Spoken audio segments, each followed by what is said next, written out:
Do you want to know how to get your children reading fluently? Well, this episode is for that, especially. So you want to tune in, like, subscribe. We're going to get into how to make it our students read fluently, and that's reading like we're talking. If they sound like robots, it's really slow, then we're going to figure out how to change that. Let's get started. Hi, thank you so much for joining the Falling for Learning podcast. We have this podcast to help parents and caregivers with having the resources, strategies, and tools needed to make sure that their children are on track for learning and to stay on track for success.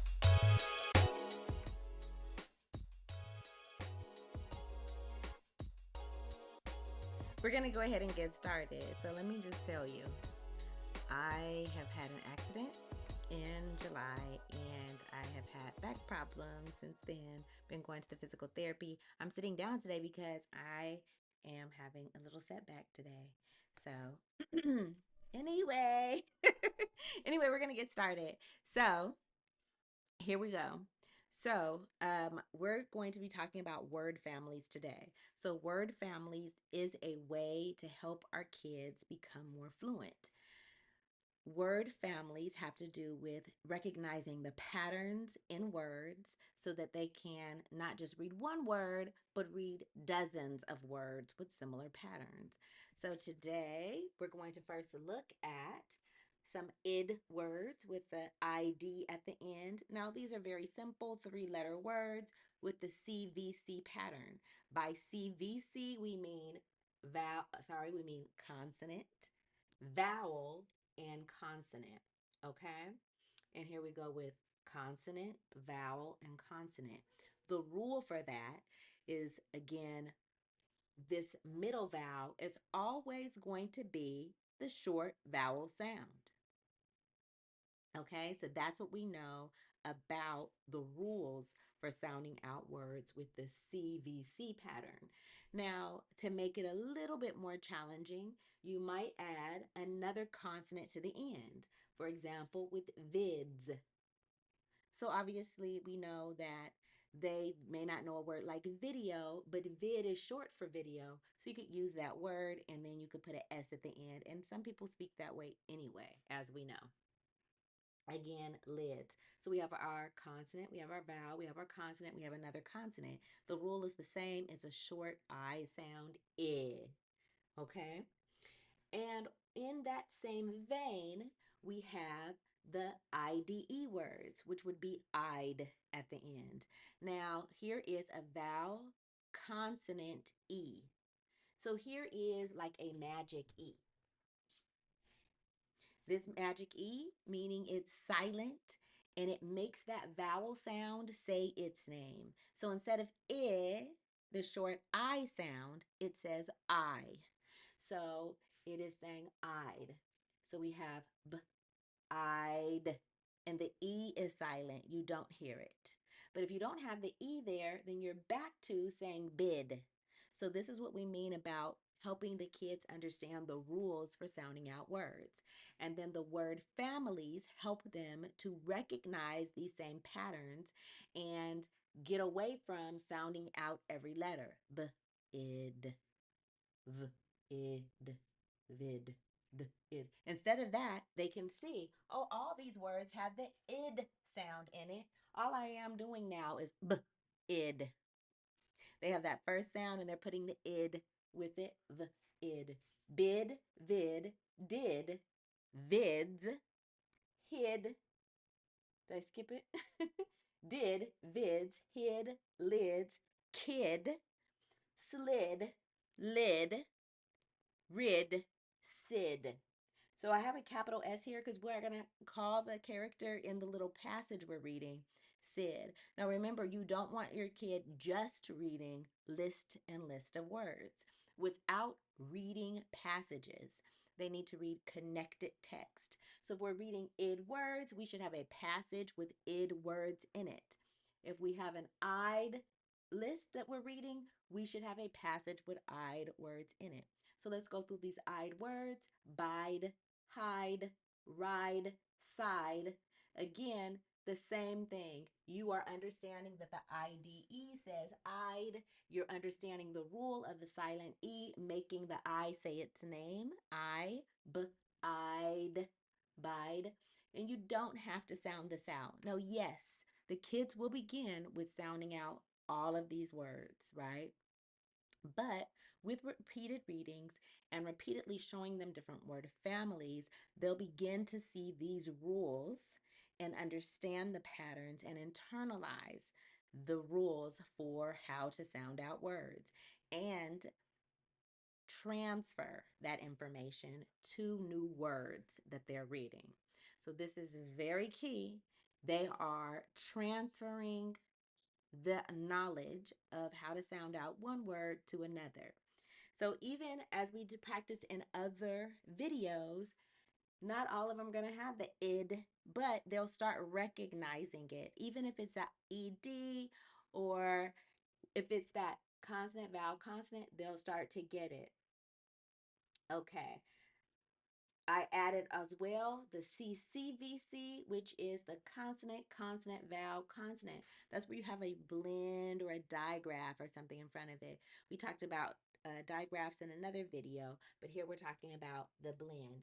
So this two letters both have their own sound, s, l, but it's problematic if you're just sl, I, when you could put it together, sl, id, slid, right? So this takes some of the guesswork out, the more they could recognize patterns. And they will not recognize patterns at first, but you helping them to identify these patterns, helping them to read these words and do repeated readings and practicing for fluency. And I really like to emphasize that fluency is reading like you're talking, right? So sometimes people have gotten it twisted up over the years and they think that fluency means that you're reading, you're speed reading. You're reading as quickly as you can. And then you'll find that some of the kids really don't even know what they were reading at all, right?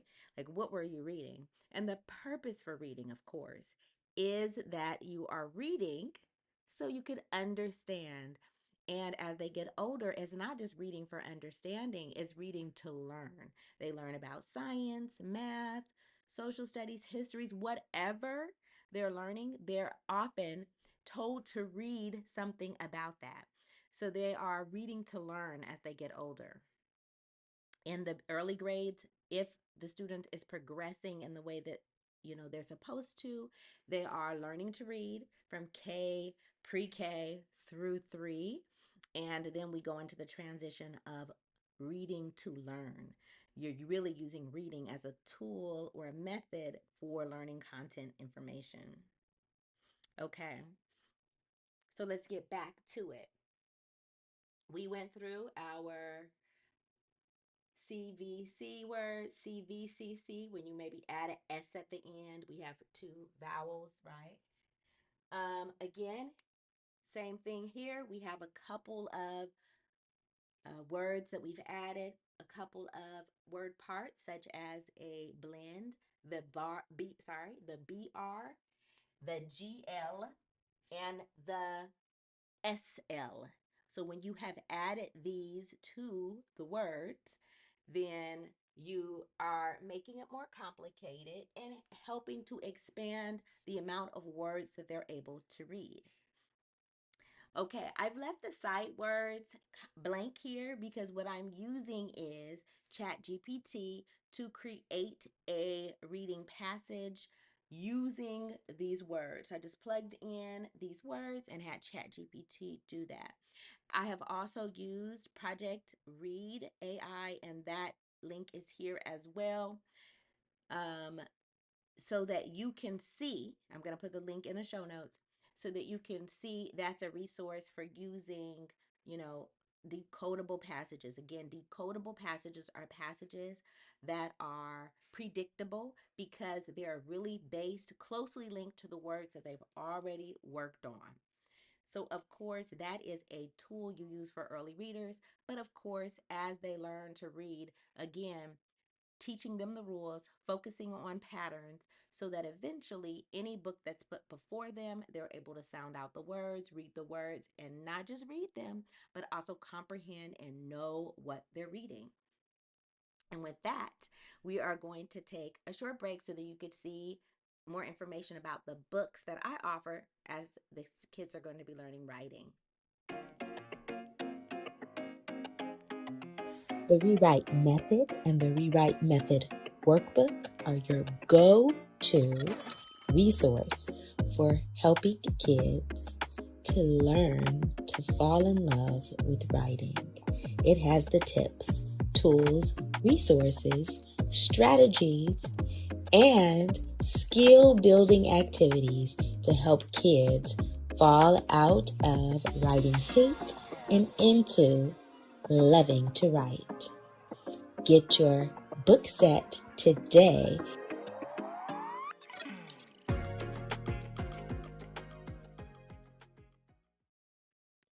All right. Get that book, okay? Fallingforlearning.com. We offer the book. We also have resources there. And at fallinginlovewithlearning.com, we have my blog. And again, I will put the links here at the show notes for you.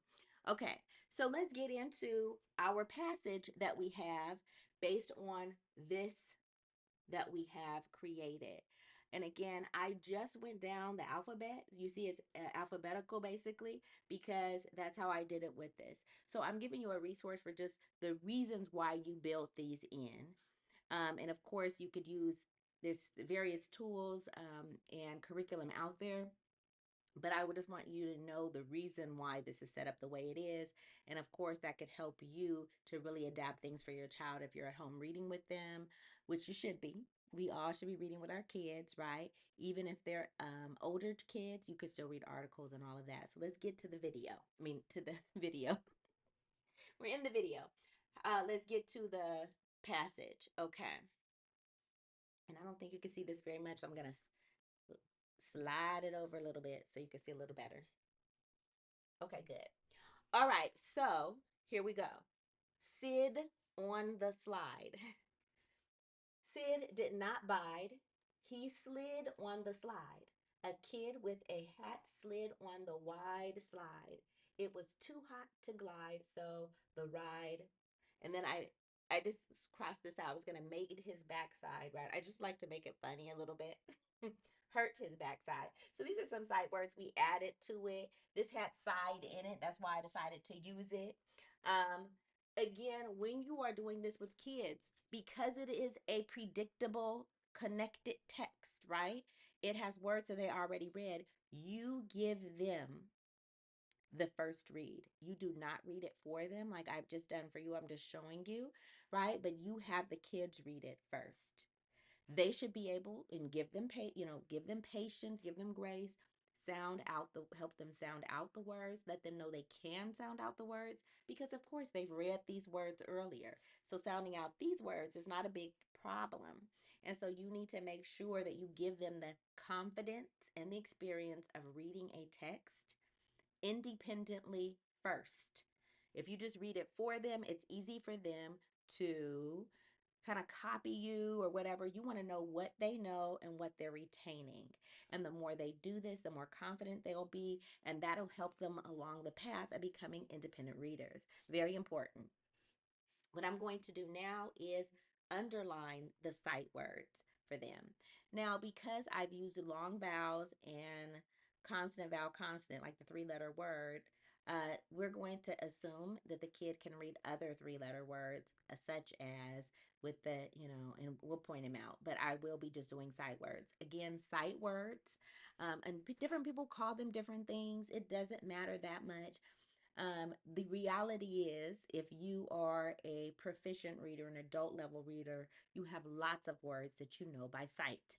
But I'm using sight words in the way that these are words that they have not been taught the rules for, and they may not follow the rules. So they also may not follow the rules at all. And again, we'll go into that detail. So you may hear high frequency words, right? There's certain words in the English language that appear all the time. The word the. If you're reading a science text, that is at the college level, the word the is going to be in it. If you're reading a very, um, elementary level, first grade level text, you're going to have the word the in there. So it's high frequency words, sight words. They're used interchangeably. There are some differences, but it doesn't matter that much. So, all right. So the word the. The word on, it's just a short on. It is probably part of their sight words, right? The, you may need more challenging, maybe more challenging for kids, but it's one of the earliest sight words that they learn. But again, it's a good way to review. Did not bide. I do want to point out the word bide means to wait. It's not something that we use this very often. But, as you're just trying to find words that fit into the word family, you may come across some kind of weird words and just let them know. It means wait. He slid on the slide. And don't be surprised how this is on the slide. On the slide, the kid may need to get help on each word the first time they read it. And with this connected text, you want to read it, I would say, a minimum of 5 times. You could even have them annotated. And I'm annotating right now for sight words. Okay? On the slide, he did not bide. So, he, again, it is a word that's a sight word, right? They may not have learned these other long vowel sounds, the and he. And notice how it doesn't really follow the rules. It would maybe be he, the, and some when people say that, but we know that when we speak, we say the, right? Most of us aren't saying the, um, even though it follows that rule. It does not follow the rule. Okay, so another one, the. Here's the word When kids see this, when they're reading, they usually say a, right? But we know when we're speaking, we say, I had a party, right? The letter A says We don't usually say, I had a party. No, of course, you could say it. Either one works, but just let them know because you want to associate the way they speak to what they're reading and writing. A kid with, so that word with, again, it's a sight word. Later on, they'll learn like the TH and all that. And again, you may teach the TH there. Teach the TH, the, the, the. And then here's if. So you want to quickly show them like the rule for how to sound it out. And then you want to give them some practice with it so they could get used to it. Okay? A kid with a hat. Again, here it is again. Kids might get tripped up. This is a capital A, that's a short A, depending on their level. So be aware of that. Those are maybe some little barriers. With a hat, and I put in a CVC word here. It's not one of the ID words, id, but I put it in there because, it should be predictable enough. It's a pretty simple word. It's not a sight word. But again, like I said, if you're a really good reader, a lot of words you know by sight. Very few times you would have to sound out words if you're a very, college level, adult level reader. Again, we have the again. Wide side again came right from the list. Predictable connected text. It, it's again a very simple word like on. It is part of the sight words, but you don't really have to do a special like lesson, like it doesn't follow the rules. Just remember on it, and you want them to get very comfortable with it so that every time they see the word on, they're just saying on instead of ah, on, right? You want to get them past that. Here's the word to and was. So was doesn't follow the rules. It says uh, the A says and then it says z, was. It doesn't say was, right? It says was. So when you see kids writing, you might see them write WUZ. They might write the words WUZ because it's not clear to them. That they're just reading phonetic, they're writing phonetically. So you may see them write that and not know the difference. Okay. So now we're going to go to hat. Again, a 3-letter word, CVC. They should know how to read this. Here's two with one O. Glide again came straight from the list. Here's the word so. So again, that long O, they are not maybe familiar with, so you help them with that to get familiar with that. The, ride, hurt. And I just made it, I'm just being silly here. Hurt his backside. So you could just tell them what that word is. It has side in it, it has a word back. They may not be familiar. You just let them know. A lot of them have been able to go down a slide when it was really hot and experience that little burn, right? So, again, you are helping them understand the rules. You're helping them get comfortable. And I said, again, have them read it at least 5 times. Don't have them just read it one time and then read it to them. Help them annotate it. Notice those patterns. Go back, right? And again, you can have a list that you go over with them, and I'm going to write the sight words for them right here. We had on the, he, a, with, right? We're writing these sight words, and so it's part of a list that you can help, and they could read that list every day and then read the passage several times as well. So you're getting them very much used to reading the words. You could put the TO and the TOO right next to each other so they could know the difference. And you may or may not put this on here so they could read it every time, but I just added a couple of words to help them out. And so there you have it. This is how we get students from sounding out each word to recognizing patterns in words to learning sight words to reading passages in a fluent way. So, having them read it at least 5 times and annotating the passage is going to help them get to the point where they're reading it like they're speaking. You could even have them draw a picture of what the story was about to make sure that they go back to the text, label the picture with words from the text, right? So, really making sure that they understand what they're reading and that they're able to understand the rules for sounding out words so they could transfer that knowledge to any text that they read. Okay, so thank you again for joining us. We know that you love your kids, you're doing things for them all the time. We want you to make sure you give them the competitive advantage. And that's why you can watch Falling for Learning and get those resources and information to make sure your kids are on track for learning and to stay on track for success. Thanks again for joining us. Thanks again for supporting the Falling for Learning podcast. New episodes go live every Saturday at 5 p.m. You can watch us on youtube.com at Falling for Learning or listen on all major podcast platforms such as Apple, Google, Audible, Spotify, and much more. For more resources, visit fallinginlovewithlearning.com. We really appreciate you. Have a wonderful week.